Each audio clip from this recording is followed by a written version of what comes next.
ચાલો આજે આપણે એક બહુ જ રસપ્રદ વિષય પર વાત કરીએ જીવન વિદ્યા. આ એક એવું દર્શન છે જે સદીઓ જૂના સવાલ કે ભાઈ સાચું સુખ એટલે શું એનો જવાબ શોધવામાં આપણી મદદ કરી શકે છે. તો ચાલો શરૂઆત કરીએ એકદમ મૂળભૂત સવાલથી. આમ જોવા જઈએ તો દરેક મનુષ્ય હંમેશા ખુશ રહેવા જ માગે છે, બરાબર ને? તો પછી એવું તો શું છે કે આપણને વારંવાર દુઃખ અને સંઘર્ષનો અનુભવ થાય છે?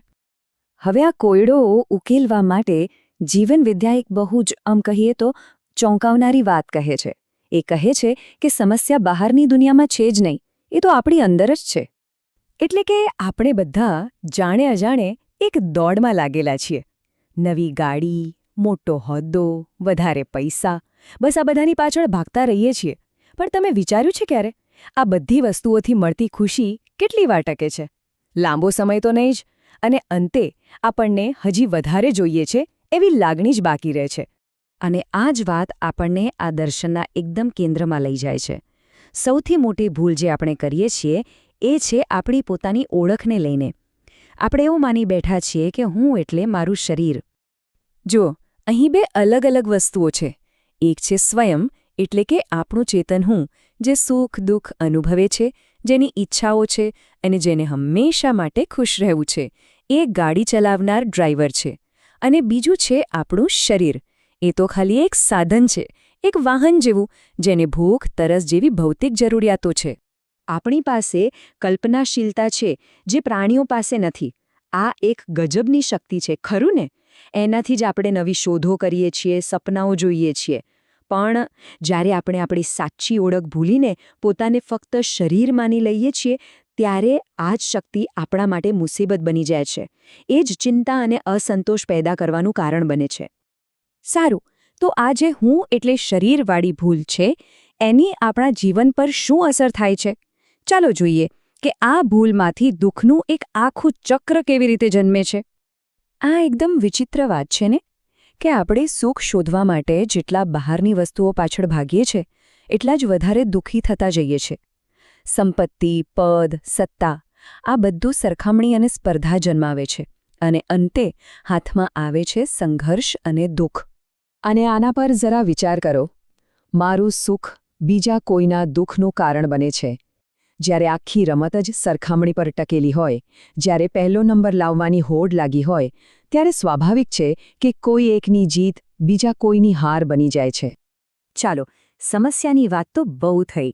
હવે વાત કરીએ ઉકેલની. અને આ ઉકેલ એ સુખ વિશેની આપણી આખી સમજને જ બદલી નાખશે. જરા કલ્પના કરો, નાનામાં નાના પરમાણુથી લઈને મોટી મોટી આકાશગંગાઓ સુધી આખું અસ્તિત્વ એક નિયમમાં, એક સુમેળમાં ચાલી રહ્યું છે, જાણે બધું જ એકબીજા સાથે જોડાયેલું છે.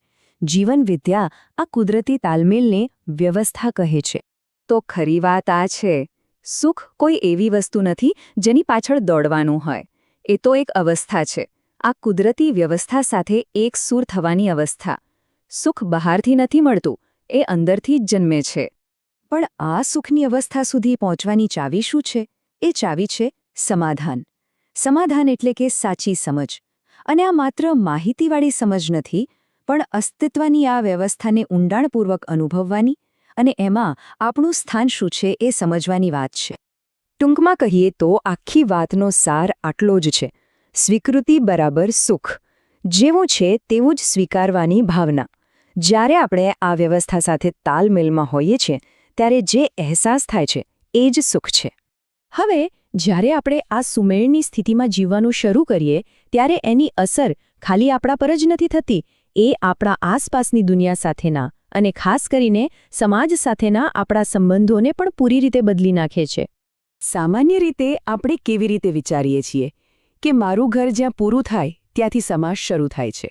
મતલબ હું અને મારો પરિવાર એક તરફ અને બાકીની દુનિયા બીજી તરફ.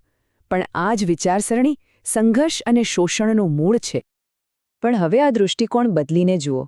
જો આપણે એમ વિચારીએ કે સમાજ મારું ઘર છે અને મારું ઘર તો એનો માત્ર એક રૂમ છે, તો અચાનક આખી વાત જ બદલાઈ જાય છે.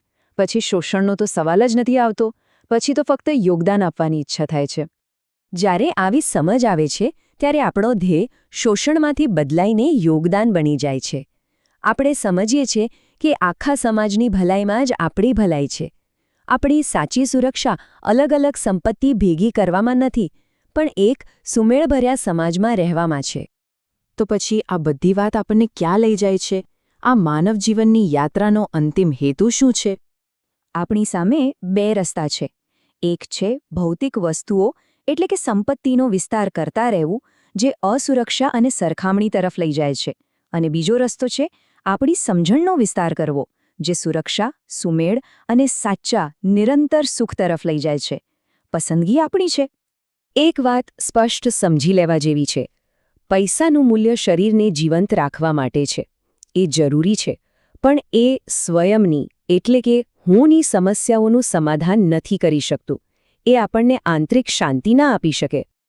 તો અંતે વિચારવા માટેનો સવાલ આ જ છે. આપણે શાનો વિસ્તાર કરી રહ્યા છીએ? આપણી સંપત્તિનો કે આપણી સમજણનો? કારણ કે આ સવાલનો જવાબ જ આપણા જીવનની દિશા નક્કી કરશે.